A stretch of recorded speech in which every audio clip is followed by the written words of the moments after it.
मैं बताना चाहता हूं, आज अब मैं ये नहीं कहता कि कोई पास हो गया या फेल हो गया और उसके साथ कौन सा शब्द जुड़ता है, कौन पास होता है कौन फेल होता है, लेकिन आप देखिए ये कांग्रेस पार्टी जो आज बहुत उल्लास की स्थिति में है, इनसे मैं पूछना चाहता हूं कि आप तीनों चुनाव में जितने आपके एमपी जीत करके आए वो भी हमारे 240 को पार नहीं करते हैं। ये आपकी परिस्थिति है। मैं ये भी बताना चाहता हूं कि 3 चुनाव के बाद आप 100 का आंकड़ा पार नहीं कर पाए। और मैं ये भी बताना चाहता हूं कि इंडिया अलायंस ये ध्यान में रखे कि आप सारे जुड़ करके भी जितना नंबर है वो अकेली भारतीय जनता पार्टी के सांसदों से कम पड़ती है। इसको भी आपको ध्यान में रखना चाहिए। मैं मित्रों आपको बताना चाहता हूं 13 राज्यों में 13 स्टेट्स में कांग्रेस पार्टी 0 रही है, 0। एक भी एमपी नहीं आया है 13 राज्यों में। और इसके साथ साथ मैं ये भी बताना चाहता हूं कि हमारे गुजरात, महाराष्ट्र, गुजरात, छत्तीसगढ़ और मध्य प्रदेश, यहां 64 सीटों पर जहां सीधी लड़ाई हुई है कांग्रेस पार्टी से, 64 सीटों पर 64 में से 2 सीटें कांग्रेस को आई हैं, 62 सीटें भारतीय जनता पार्टी को गई है। यह भी हमको ध्यान में रखना चाहिए। और इसके साथ साथ मैं यह भी बताना चाहता हूं कि कांग्रेस का अकेले जहां चुनाव लड़ी है वहां इसका स्ट्राइक रेट है 26%, और जहां ये अन्य दलों के साथ चुनाव लड़ी है वहां इसका स्ट्राइक रेट है 50%। यानी कांग्रेस पार्टी आज परजीवी पार्टी हो गई है, अपने पर खड़ी नहीं है, अपने वोट पर खड़ी नहीं है, ये दूसरों के वोट पर, अंग्रेजी में इसको कहते हैं पैरासाइट। और आप यहां परजीवी पार्टी यानी लता की तरह किसी पेड़ के साथ चिपक करके खड़े होने की बात करती है। और यह भी हमको ध्यान में रखना चाहिए कि यह पार्टी दूसरों के सहारे खड़े होकर के उन पार्टियों को कमजोर कर देती है और खुद खड़े होने का प्रयास करती है।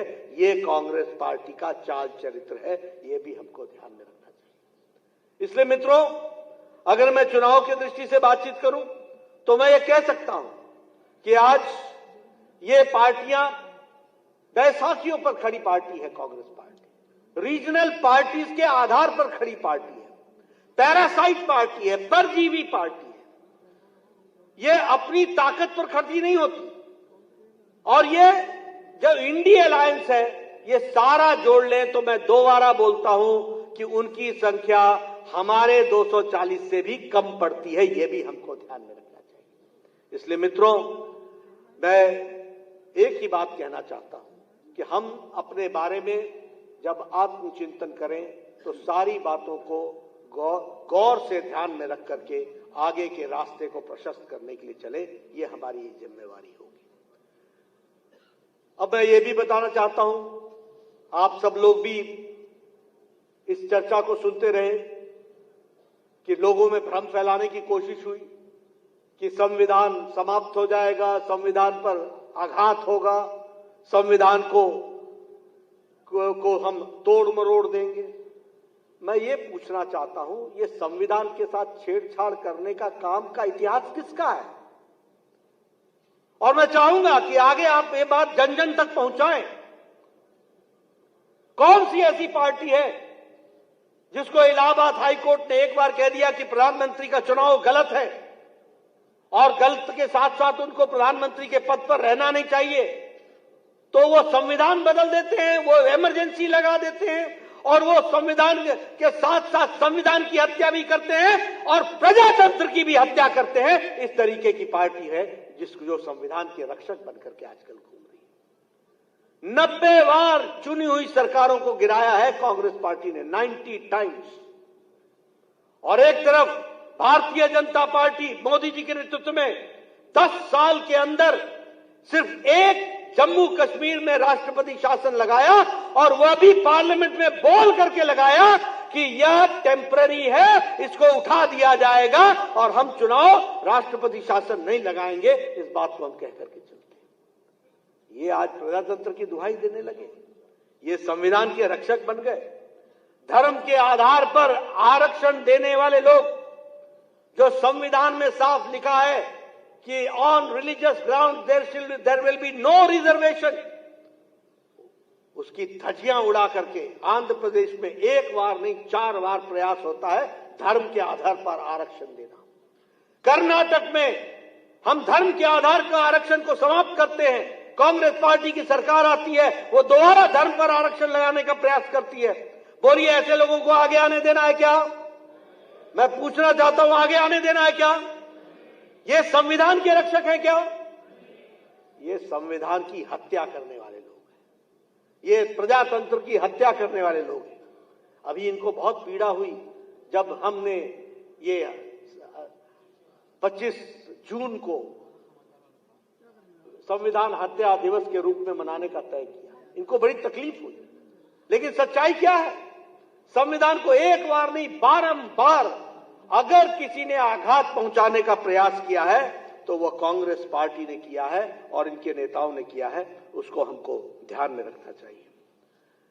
मित्रों, मैं एक बात और बार बार कहता हूं और मैं उसको फिर से यहां पर भी दोहराना चाहता हूं। देखिए, देश को आगे ले जाने का रास्ता अगर है तो सिर्फ वो भारतीय जनता पार्टी है। ये हमको स्पष्ट हो जाना चाहिए और ये हमारे ध्यान में बारंबार गूंजता रहना चाहिए दिमाग में कि इसके वाहक हम ही हैं। मैं आपसे ही एक प्रश्न पूछता हूं, आप बताइए, 1500 पार्टियां हैं देश में, कौन सी ऐसी पार्टी है जो विचारनिष्ठ पार्टी है? कौन सी ऐसी पार्टी है? आप बताइए। Congress party centre to right, centre to left, left to right, right to left, जिसका विरोध किया उसके साथ समझौता किया, जिसके साथ समझौता किया उसका विरोध किया। कोई भी विचारधारा नहीं। आप बताइए, आपके यहां जो रीजनल पार्टीज हैं, किसी में भी कोई विचारधारा है? कोई विचारधारा है? यह अकेली भारतीय जनता पार्टी है जो विचारनिष्ठ पार्टी है। और इसीलिए हम गौरव के साथ कह सकते हैं कि अगर श्यामा प्रसाद मुखर्जी ने 52-53 में कहा कि धारा 370 जानी चाहिए, तो हम लगातार आपके और हमारे जैसे करोड़ों करोड़ों कार्यकर्ता 4-4 पीढ़ियां खपा करके उस 2020 के 6 जून का, जुलाई का इंतजार कर रहे थे, जब मोदी जी की इच्छा शक्ति ने और अमित शाह की रणनीति ने धारा 370 को धाराशाही कर दिया। यह भी हम लोगों ने देखा। हम ही हैं वो आइडियोलॉजिकल पार्टी, हम ही हैं वो आइडियोलॉजिकल पार्टी। और मैंने पहले भी कहा था, मैं इसलिए पत्रकार बंधु भी नोट कर लें, सारे चुनाव में मैंने कहा राम मंदिर हमारे लिए चुनाव का मुद्दा नहीं है। राम मंदिर करोड़ों करोड़ों लोगों के आस्था का मुद्दा है और आस्था से जुड़ा हुआ विषय। और यहां मैं ये फिर से बताना चाहता हूं, 1987-88 में पालमपुर के अधिवेशन में भारतीय जनता पार्टी ने कहा था कि हम राम मंदिर के बनाने के रास्ते को प्रशस्त करने के लिए सक्रिय भूमिका अदा करेंगे। ये हमारे वाक्य हैं जो हम लोगों ने प्रस्ताव में पारित किया था। और इस वाक्य के लिए एक बार नहीं, अनेकों बार एक साथ कई सरकारों की आहुति दी, कई बार लड़ाई लड़ी, कई बार जीते, कई बार हारे, कई मुसीबतें सही। लेकिन यह भी हम लोगों ने अपनी आंखों से देखा कि जनवरी के महीने में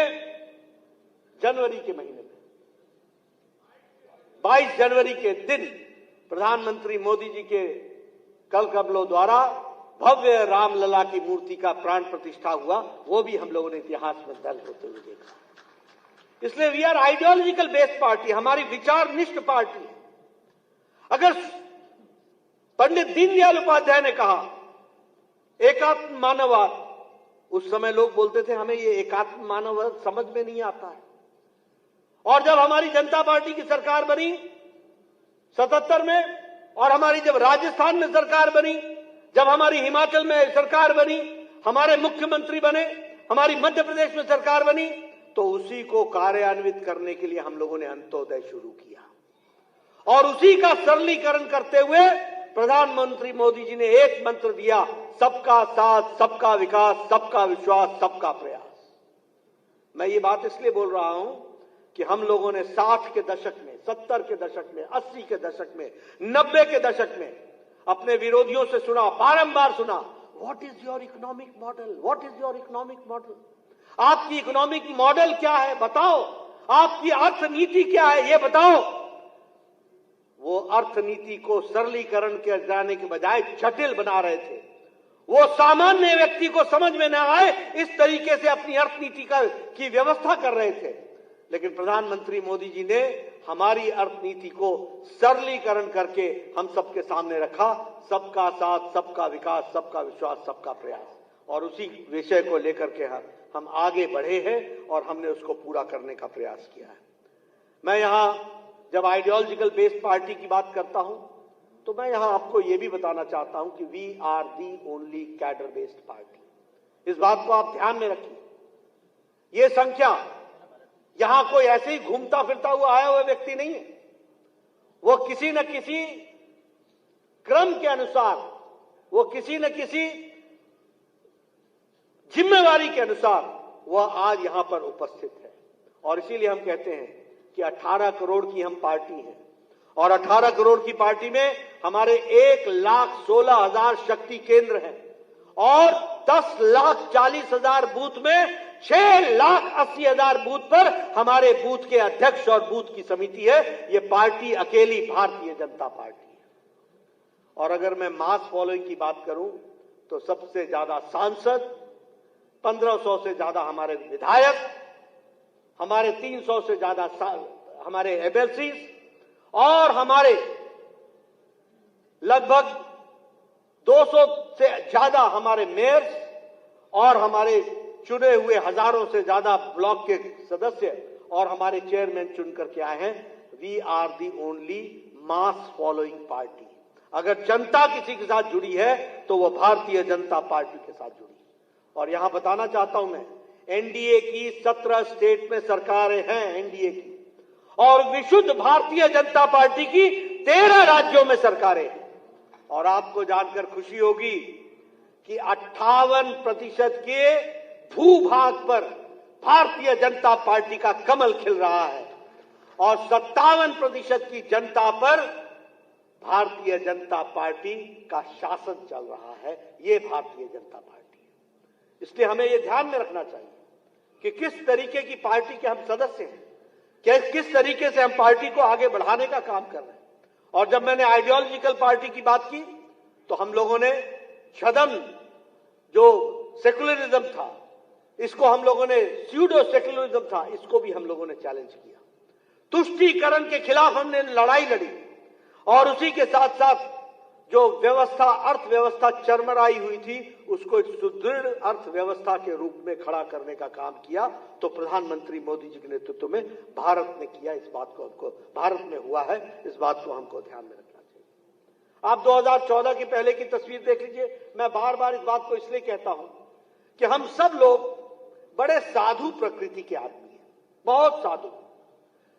बुरा नहीं मानिएगा, लेकिन कई बार मुझे लगता है we are more social worker and less political worker. We should be social worker.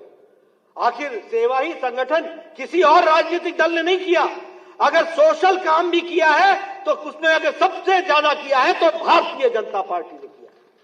लेकिन हमें राजनीतिक भी होना चाहिए और राजनीतिक दृष्टि से एक हमें हमेशा ध्यान में रखना चाहिए कि लोगों की आगे देखने की आदत होती है और भगवान ने भी हमको पीछे आंखें नहीं दी हैं, इसलिए हम देखते आगे हैं और आगे की सोचते हैं।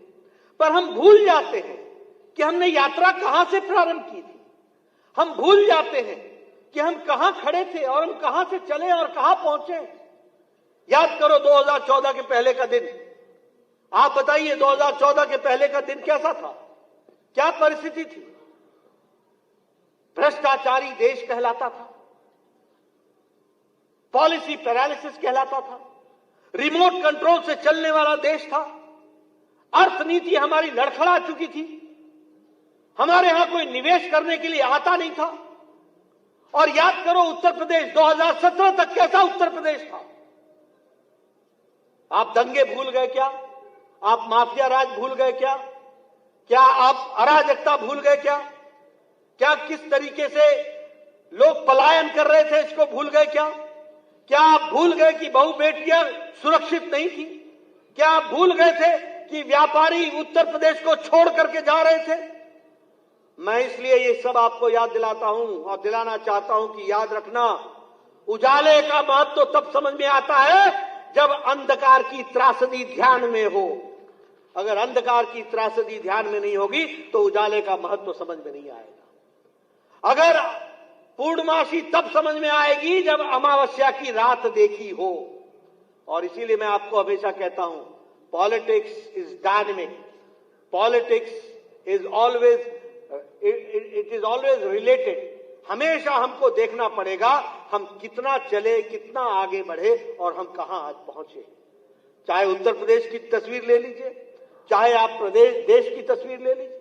प्रधानमंत्री मोदी जी ने रिफॉर्म, परफॉर्म एंड ट्रांसफॉर्म इसको आगे बढ़ाया और उसी को उत्तर प्रदेश की सरकार ने भी 2017 के बाद योगी जी के नेतृत्व में करने का प्रयास किया है। मैं यहां आपको बताना चाहता हूं, स्पीड, स्केल और स्किल, इसको अगर किसी ने लागू किया है तो देश में इसको अग्रसर होकर के भूमिका को प्रधानमंत्री मोदी जी ने लागू किया है और उसी को उत्तर प्रदेश में भी हम सब लोगों ने आगे बढ़ाने का काम किया है। मैं यहां आपके सामने यह भी बताना चाहता हूं, आज अर्थ की व्यवस्था की चर्चा होगी।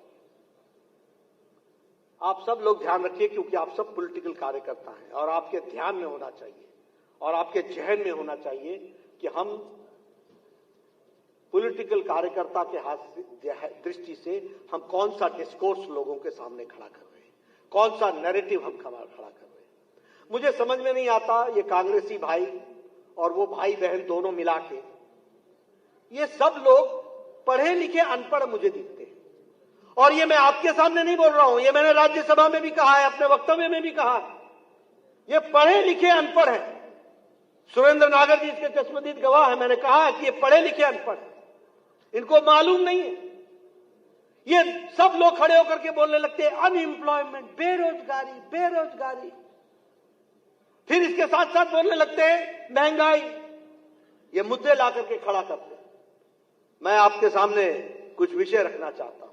आज कोरोना की मार के बाद और यूक्रेन और रशिया के कॉन्फ्लिक्ट के बाद अगर कोई देश है जिसको इंटरनेशनल मॉनेटरी फंड ये कहता है कि अगर कोई ब्राइट स्पॉट है तो वो इंडिया है, वो भारत है, ये बड़े स्पष्ट शब्दों में मॉर्गन स्टैनली कहते हैं। मॉर्गन स्टैनली कहता है India is different after 2014, Bharat अलग है 2014 के बाद। और मूडीज वो बोलते हैं कि we should see that in coming times the forecast is that India's growth rate is going to remain above 6.8%। ये मूडीज बोलते हैं। मैं आपके सामने ये बात इसलिए कहना चाहता हूं क्योंकि साधारण शब्दों में आपको जनता को बताना पड़ेगा। और वो क्या बताना है आप देखिए, यूनाइटेड स्टेट्स ऑफ अमेरिका का ग्रोथ रेट है 2.7%, 2.7% अमेरिका का है जो विकसित देश है। जर्मनी का है 0.2%, फ्रांस का है 0.7%, जापान का है 0.9%। मैं जितने नाम ले रहा हूं सब विकसित देश हैं। जापान का है 0.9%, यूके का है 0.5% और मोदी जी के नेतृत्व में भारत का है 6.8%। 6.8%। अब बोलिए ये अनपढ़ कांग्रेसियों को कहां से मैं पढ़ा लिखा बना दूं? या तो मेरे आंकड़ों को चैलेंज कर दो या फिर आप ये जान लो कि आज भारत की इकोनॉमी सबसे सुदृढ़ तरीके से अगर खड़ी है तो भारत की अर्थव्यवस्था है और ये मोदी जी के दूरदर्शी नेतृत्व के कारण है। इस बात को हमको समझ लेना चाहिए। और फिर बोलते हैं कि रोजगार नहीं है। अरे इनको मालूम नहीं है कि जब इकोनॉमी का साइज बढ़ता है तो जॉब की अपॉर्चुनिटीज खुद बढ़ती हैं। अगर ये ब्रिज बन रहे हैं, अगर ये फ्लाईओवर बन रहा है, अगर ये एलिवेटेड रोड बन रहा है, अगर ये मेट्रो स्टेशन बन रहे हैं और मेट्रो ट्रेन बन रही हैं, अगर ये एयरपोर्ट बन रहे हैं, तो आखिर बन रहे हैं तो कोई ना कोई बनाने वाला तो है। ये क्या एम्प्लॉयमेंट जनरेट नहीं कर रहा है? लेकिन अनपढ़ों को कहां पढ़ाया जाए। और मैं दूसरी बात कहता हूं कि भैया इन कांग्रेसियों को मैं स्वास्थ्य मंत्री होकर के आंखें तो इनकी ठीक कर सकता हूं, दृष्टि कहां से लाऊं? इनको दृष्टि कहां से दूं? जिन्होंने देखना ही नहीं, जिनको ये जानकारी नहीं।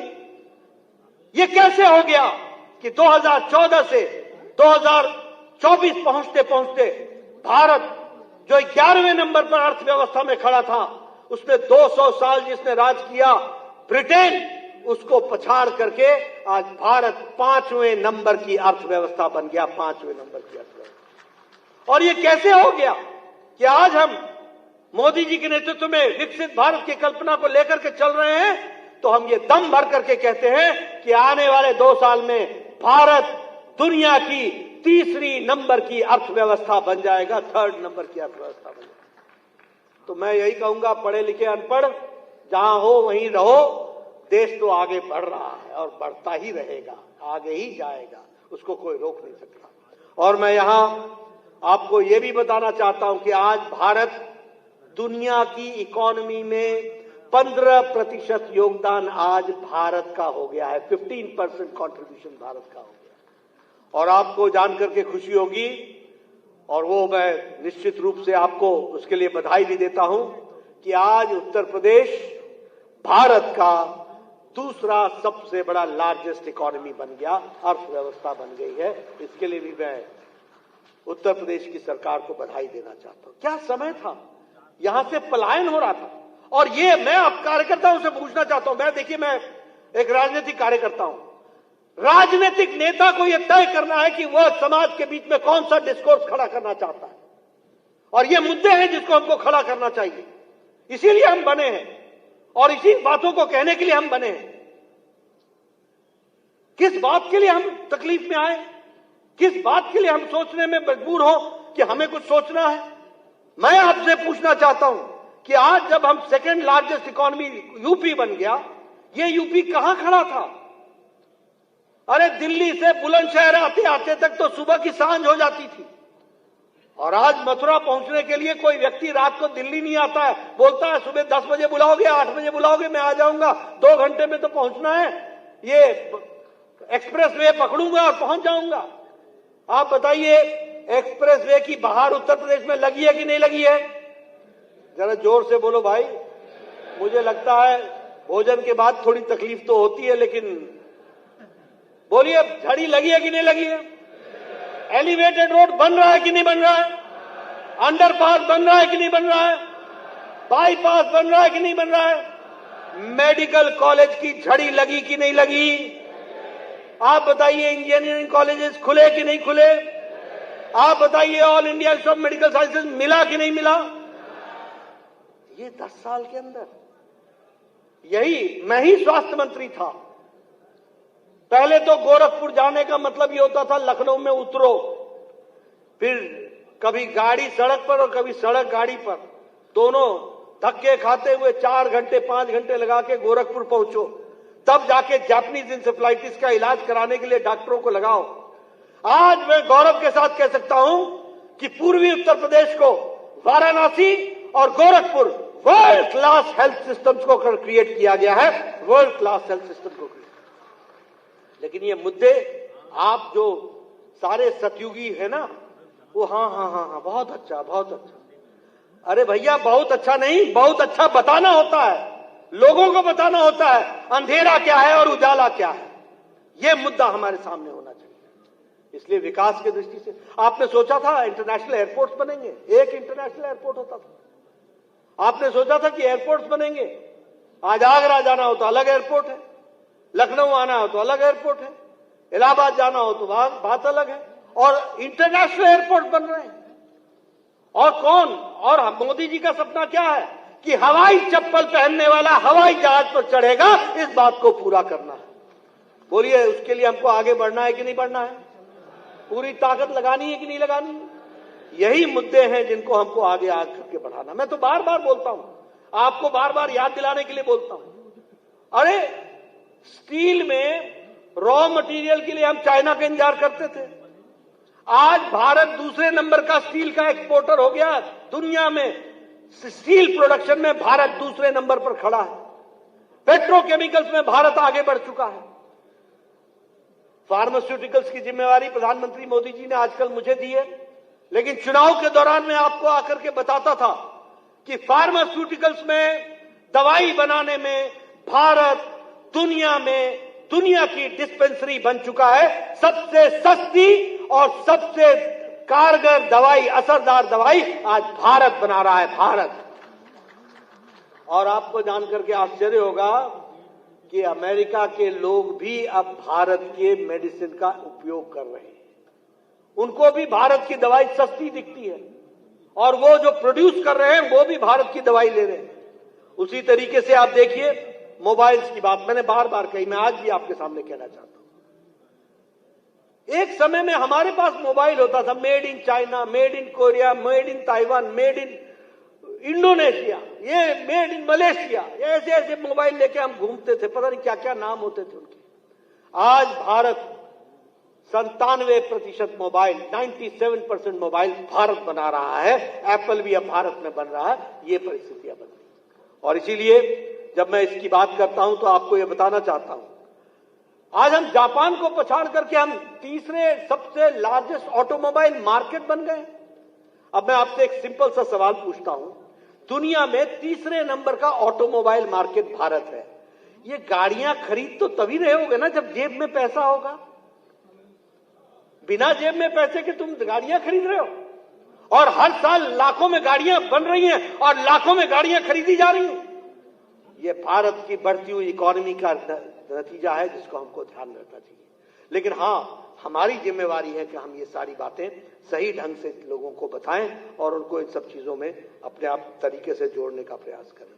प्रधानमंत्री मोदी जी ने टैक्स के डिवोल्यूशन में उत्तर प्रदेश को टैक्स के डिवोल्यूशन में और साथ में इसके साथ साथ जो हम अपना उनको जो ग्रांट्स इन एड देते हैं, दोनों में 3.5 गुना का इजाफा किया गया है। 3.5 गुना का इजाफा किया गया और आज जो फंड आपको 1.2 लाख करोड़ रुपए मिलता था, आज 4.4 लाख करोड़ रुपए उत्तर प्रदेश को मिल रहा है विकास के लिए। वो भी हमको ध्यान में रखना चाहिए। आयुष्मान भारत में आपने बहुत अच्छा काम किया है, गरीबों की आपने चिंता की है।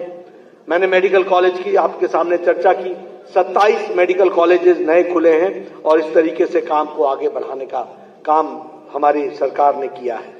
मैं इन विषय विकास के बारे में तो आपके सामने बहुत कुछ रख सकता हूं, लेकिन आपका ज्यादा समय न लेता हुआ उत्तर प्रदेश की सिर्फ बात करूं तो फिर चाहे हमारे एथेनॉल के प्रोडक्शन की बात हो, आज मुझे खुशी है आपको बताते हुए, और मैं चाहूंगा यहां बैठे हर लोग किसी भी गांव में जाएं, किसी भी चौपाल में जाएं, कहीं भी जाएं, हर एक को एक बात याद दिलाइएगा कि एथेनॉल में भी उत्तर प्रदेश आज नंबर 1 का राज्य हो गया है। नंबर 1 का राज्य हो गया। 118 करोड़ लीटर्स का इथेनॉल आज उत्तर प्रदेश बना रहा है। बताइए, इतना बड़ा काम, और इन कामों को हम लोगों के सामने न रखें या उन लोगों को इसकी जानकारी ना मिले, ये हमारे लिए उचित नहीं होगा। इसको हमको ठीक करना चाहिए। उसी तरीके से लगभग आप 1 करोड़ महिलाओं को आप 12,000 रुपए की उनको आर्थिक सहायता साल की दे रहे हैं, उसके लिए भी मैं आपको बधाई देना चाहता हूं। और उसी तरीके से अन्य तरीके से मुझे बताया गया कि हमारे अपने आर्म कांस्टेबलरी में उसमें भी आपने 4 गुना महिलाओं की संख्या को बढ़ाया है, महिला शक्ति को आपने ताकत दी है, उसके लिए भी मैं आपको बधाई देना चाहता हूं। और ये जो सुमंगला योजना है, इसके तहत भी आप लगभग 14 लाख बहनों को इससे आप बेनिफिट दे रहे हैं। तो इस तरीके से कई कार्यक्रमों को आपने आगे बढ़ाने का काम किया है। मैं मित्रों, जब कांग्रेस पार्टी की बात करता हूं तो मैं आपको एक ही बात बताना चाहता हूं कि एक तरफ जब मैं उत्तर प्रदेश की चर्चा कर रहा हूं तो मैं कह रहा हूं कि इकोनॉमी में नंबर 2 पर आकर खड़ी हो गई, इथेनॉल में नंबर 1 पर खड़ी हो गई, इंफ्रास्ट्रक्चर में सबसे आगे आकर के खड़ी हो गई। और एक राज्य आपने कांग्रेस पार्टी को, कर्नाटक को दिया।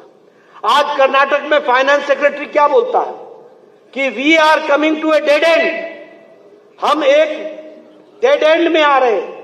There is no finance left for development, कोई विकास के लिए, काम के लिए कोई पैसा नहीं रह गया है। ये चीफ मिनिस्टर का फाइनेंशियल एडवाइजर बोल रहा है। आप बताइए, आप वैसी सरकार चाहते हैं या ऐसी सरकार चाहते हैं?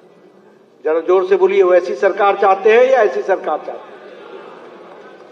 एक तरफ वो है जो बोलता है कि विकास के लिए पैसे नहीं है, और ये ज्यादा दिन नहीं हुए, 1-1.5 साल हुआ है ऐसी सरकार बने हुए। वहां का चीफ मिनिस्टर का फाइनेंशियल एडवाइजर बोल रहा है। आपको मैं इसलिए बताना चाहता हूं कि किस तरीके से कांग्रेस पार्टी हो या अन्य पार्टियां हो, कैसी सरकारें चलाते हैं। आप क्या गोमती रिवर फ्रंट का घोटाला भूल गए क्या? चलो आपसे उत्तर प्रदेश की बात कर लेता हूं। लैपटॉप का घोटाला भूल गए क्या? जरा जोर से बोलो भैया, भूल गए क्या? अनाज का घोटाला भूल गए क्या? आप बताइए, ये फूड स्कैम हुआ था उसका घोटाला भूल गए क्या? ये ग्रेटर नोएडा में लैंड का जो आवंटन हुआ था उसका घोटाला भूल गए क्या? आप बताइए, ये पेंशन स्कैम भूल गए क्या? आप बताइए, एम्बुलेंस का स्कैम भूल गए क्या? ये फॉडर का, एनिमल हस्बेंड्री का फॉडर का स्कैम भूल गए क्या? अब आप बताइए, सुशासन और कुशासन में अंतर क्या होता है? कमल खिलता है तो सुशासन आता है, और अगर दूसरे लोग आते हैं तो व्यापारी पलायन करते हैं, बहु बेटियां सुरक्षित नहीं रहती हैं, और घोटाले पे घोटाला होता है। इस तरीके की सरकार बनाती है। मुझे याद है 2019 का नतीजा आना था, योगी जी आपको ध्यान में होगा, किस तरीके से चुनाव के पहले ऐसा समझ बैठे थे कि उनकी सरकार आ रही है, और आने के पहले ही अराजकता शुरू हो गई थी। आप लोगों को याद है कि नहीं याद है? ध्यान में है? किस तरीके से काउंटिंग में आए थे वो लोग, जैसे बरसों की दबी हुई तमन्ना पूरी होने जा रही है। उनको मैं बता देना चाहता हूं, ये जो हमारे भारतीय जनता पार्टी का नेतृत्व है ना, ये ऐसी फौज है जो लग जाए तो सदा सदा के लिए आपको आगे आने से रोक देगी। इस बात की ताकत हम लोग रखते हैं, इसको भी हमको समझ लेना चाहिए। और इसीलिए मैं ये कहना चाहूंगा कि हम भारतीय जनता पार्टी के कार्यकर्ता पूरी ताकत के साथ आगे लगेंगे, और पार्टी को सुदृढ़ बनाते हुए, पार्टी को पूरी ताकत देते हुए हम आगे बढ़ेंगे। मैं यहां यह भी बताना चाहता हूं, अंत में अभी इसी लोकसभा के साथ उड़ीसा का चुनाव हुआ। आप सब लोगों ने कभी सोचा था कि हम वहां सरकार में आ जाएंगे? बोलिए, सोचा था क्या? आ गए कि नहीं आ गए? 46% वोट भारतीय जनता पार्टी को मिला है। अरुणाचल प्रदेश में हम लगातार तीसरी बार आ गए। आंध्र प्रदेश में हमारी सरकार आ गई, एनडीए की सरकार आ गई। अरुणाचल प्रदेश में और उड़ीसा में विशुद्ध भारतीय जनता पार्टी की सरकार आ गई, और साउथ में भी, तमिलनाडु में 11% से ज्यादा के हम वोट लेकर के आए। और सबसे अच्छी खुशखबरी ये है मित्रों, आप बहुत खुशनसीब हो कि उत्तर प्रदेश के कार्यकर्ता हो।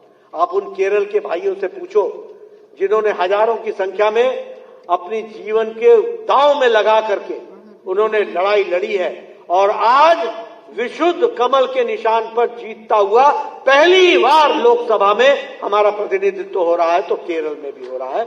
और हमारा वोट संख्या 3% से बढ़ के 6%, और 6% से छलांग लगाकर 19.7% आकर के खड़ा हुआ। इसलिए मित्रों, भारतीय जनता पार्टी चाहे तमिलनाडु हो, चाहे कर्नाटक हो, चाहे नॉर्थ ईस्ट हो, चाहे त्रिपुरा हो, हर जगह भारतीय जनता पार्टी का कमल खिल रहा है। और इसलिए उसका केंद्र बिंदु, जिसको मैं उत्तर प्रदेश मानता हूं, जो जहां काशी है, जहां हमारी सरकार की गंगोत्री है, वहां कमल पूरी मजबूती से खिला है, खिलेगा, खिलता रहेगा। आगे बढ़ेगा। इस विश्वास के साथ हम सब लोग अपने काम में जुटेंगे। आपने मेरी बात सुनी, आपका बहुत बहुत धन्यवाद। जय भारत, जय उत्तर प्रदेश।